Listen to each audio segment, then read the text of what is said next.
Hello guys, हमारे channel पर आपका बहुत बहुत आभार। आज हम force and law of motion जो कि फिजिक्स का सेकंड चैप्टर है उसका हम पार्ट 2 करेंगे, जिसका नाम है जो हमने लॉज ऑफ मोशन पर छोड़ा था इसे हम इधर से ही कंटिन्यू करेंगे। तो आइजैक न्यूटन एक बहुत बड़े साइंटिस्ट रहे अपने कार्यकाल में, और उन्होंने हमें गति के 3 नियम दिए। कहा जाता है कि वो एक पेड़ के नीचे बैठे थे, अचानक उनके सिर पर सेब एक सेब उनके सिर पर लगा। उन्होंने सोचा कि नीचे ही क्यों आया, ऊपर क्यों नहीं गया। तो इसी सवाल के उन्होंने जवाब ढूंढने के लिए 3 गति के नियम दिए। तो आज हम उन्हें पढ़ेंगे। Let's continue. आप देख रहे हैं कि यहाँ एक बॉल है, वो एक रेस्ट पर है। तो ये क्या है, ये जब तक रेस्ट पर रहेगी जब तक एक एक्सटर्नल फोर्सेस पे ना लगी। ये तो बात सीधी सीधी है कि कोई भी चीज़ अगर टेबल पर रखी है या कहीं भी रखी है वो अपनी जगह पर ही रहेगी जब तक उस पर कोई एक्सटर्नल फोर्स ना लगे। वैन वी प्रोसेस इट कैसे किक इट और कुछ भी अगर हम करें तो क्या होता है कि वो मूव करती है, वो मोशन में आती है। हम इधर से ये कह सकते हैं कि the first law of motion implies that a thing can not stop और चेंज डायरेक्शन ऑलवेज देमसेल्व्स। ये तो बात सीधी सीधी है कि जो एक ऑब्जेक्ट है वो रेस्ट पर रहेगा या मोशन में रहेगा जब तक उस पर कोई एक्सटर्नल फोर्स ना लगे। आगे इसने दे रखा है कि it requires some forces from outside to cause such a change. This property of massive body to resist changes in their state of motion is called inertia. Inertia क्या है? इनर्शिया एक टर्म है जो कि आपके चैप्टर में दिया गया है। इनर्शिया जो है वो है tendency to remain at rest और एक मोशन। तो टर्म है inertia, the tendency to remain at rest और एट मोशन को हम इनर्शिया कहते हैं। तो ये भी यही है कि अगर कोई ऑब्जेक्ट है वो अपनी टेंडेंसी वो टेंड करता है कि वो रेस्ट में है तो रेस्ट में ही रहे। जैसे आपने देखा होगा कि आप किसी भी जब व्हीकल में ट्रैवल करते हैं और वो अचानक मुड़ती है तो आपका अपोजिट डायरेक्शन में एक फोर्स लगता है। आप महसूस करते होंगे कि आप उस साइड खींच रहे हैं। तो क्या है कि हम जब गाड़ी मूव कर रही है तो हम मोशन में, और वो चेंज इन डायरेक्शन होगा तो हम भी उसके अपोजिट डायरेक्शन में टेंड कर जाते हैं, क्योंकि हमें वहाँ पे खड़ा रहना होता है तो मोशन फोर्स लगता है। तो हम अपन क्या होते हैं, हल्का सा टेंड करते हैं। ऐसे ही आगे इसने रखा है कि first law of motion states the body at rest or uniform motion will continue to be at rest or uniform motion until and unless a net external force act on it। मैंने आपको बता दिया, ये भी यही बोलता है। तो आगे हम आते हैं F equals to M, force mass into acceleration. The more force more acceleration.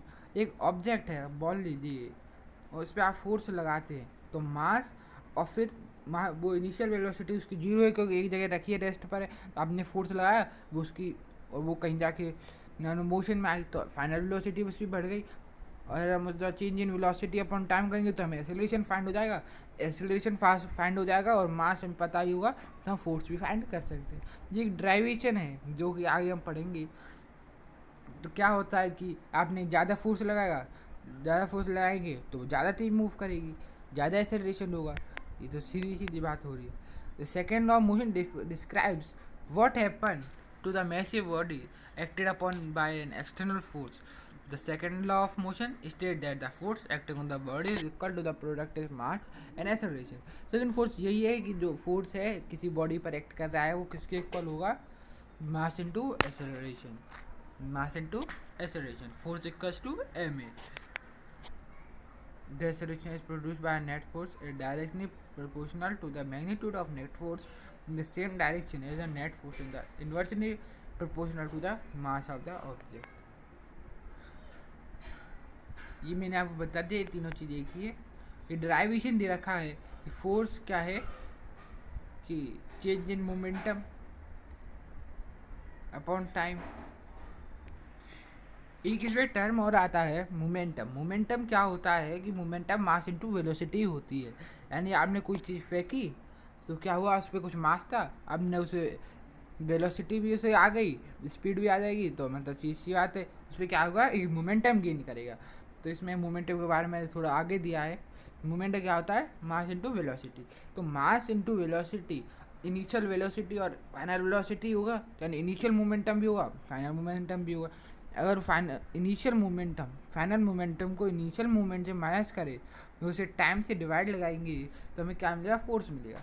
Force या में एक ड्राइवेशन आप जो दिखा रहा है कि mass into M V minus M V upon T, तो और एम कॉमन ले लिया तो initial velocity final velocity minus initial velocity upon time.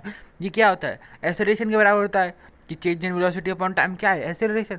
Force equals to M एक कांस्टेंट लिया है 1।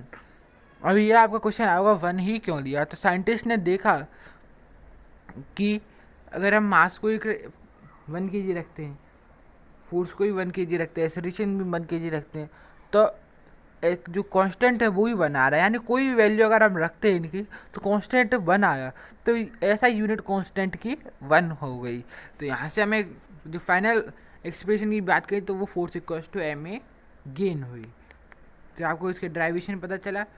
ये थर्ड लॉ के बारे में है कि जो एवरी एक्शन है वो क्या है, इक्वल एंड अपोजिट रिएक्शन। आपने किसी चीज़ को धक्का लाया, वो भी आप में धक्का लगा रही है। आपने बॉल को किक करा, किल ने भी मास थोड़ा सा जो है फोर्स आप पर भी लगाया। वो बात अलग है कि वो आपको महसूस नहीं हुआ, पर वो जो बॉल थी जो आप पर फोर्स लगा रही थी। तो थर्ड लॉ क्या कहता है कि आप किसी चीज़ पर फोर्स लगाएंगे वो भी आप पे फोर्स लगाएगी। Every action there is an equal and opposite reaction. This is क्या दे रखा है, जब when two bodies interact they apply force on each other they are equal in magnitude and opposite in direction. यानी ये कह रहा है जब दो बॉडी इंटरेक्ट होती हैं, मतलब एक दूसरे से टकराती हैं या फिर मिलती हैं, तो क्या होता है, apply force on each other, वो एक दूसरे पर फोर्स लगाती हैं जो कि equal magnitude and opposite in direction. एक इधर से आएगी, एक उधर से आएगी, यानी एक लेफ्ट से आएगी, एक राइट से आएगी, तभी तो वो इंटरेक्ट होगी। ठीक है, जो इंटरेक्ट हुई। To understand Newton's third law with the help of example, हमने क्या करा कि बुक जो है वो एक टेबल पे रेस्ट कर रखी है। The book applies a downward force to weight on the table, जितना उसका वेट है उसके हिसाब से वो अपना फोर्स लगा रही। According to third law the table applies an equal and opposite force on the book. ये थर्ड लॉ के हिसाब से क्या होता है कि जो टेबल है वो भी इक्वल और अपोजिट फोर्स लगाती है बुक पर। The force acres because the book slightly deform the table.